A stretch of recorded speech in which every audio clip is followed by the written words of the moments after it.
So I'm Marc El Samrani. I'm a PhD student in Montpellier. I did my master studies at EEF in architecture, and I'm doing my PhD in cultural and digital mediation in the public space. Well, at the beginning of the protest, I was still in France doing my PhD, starting my PhD actually, and it was very frustrating to see everything that was happening through social media, through the images that were being shared. I was very happy and frustrated at the same time, not being able to be there to participate in what was happening, which was very new to us as a young generation in Lebanon. We never lived this kind of global and common uprising in the streets. We've kind of seen it from afar in 2005, 2015, but we were never really engaged personally in this big protest movements.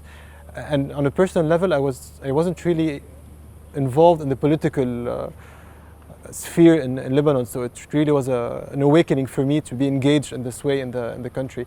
So when I came back to Beirut during the summer, I was very happy to participate in the protests that were happening.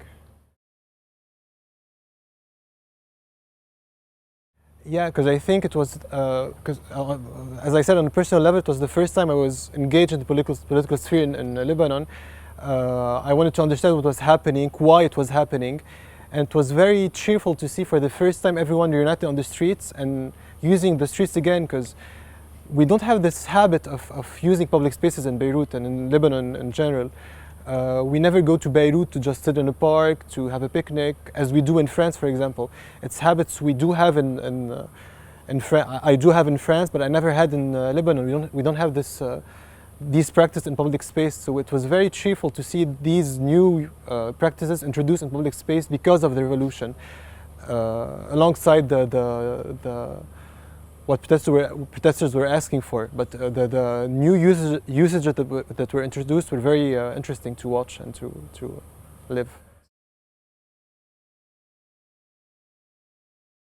Well, it was interesting because it wasn't really specific to one site. It was happening all over the country, and that was visible from the start when the images were shared on social media. You could see that it was kind of happening all over Lebanon. It wasn't really concentrated in Beirut as the protests really normally do.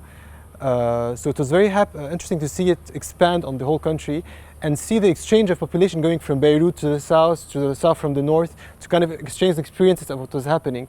And when we passed by Beirut, you could see tents from people from Baalbek, people from the south, people from Sur, people from Saida, that wanted to kind of prove that it was happening all over the country, which we didn't see always on the media. That was very concentrated on Beirut or Tripoli, for example. But yeah, it was very nice to see it expand on the whole country.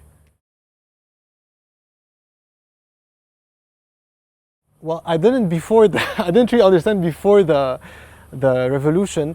I kind of followed the protests that were happening in 2015 mainly, and that was small events, kind of, not really. I don't know if they qualify as protests, because they was very small scale. They were not really generalized.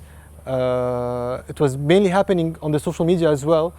But because of the protests that happened in 2019, I was interested to kind of check what happened before.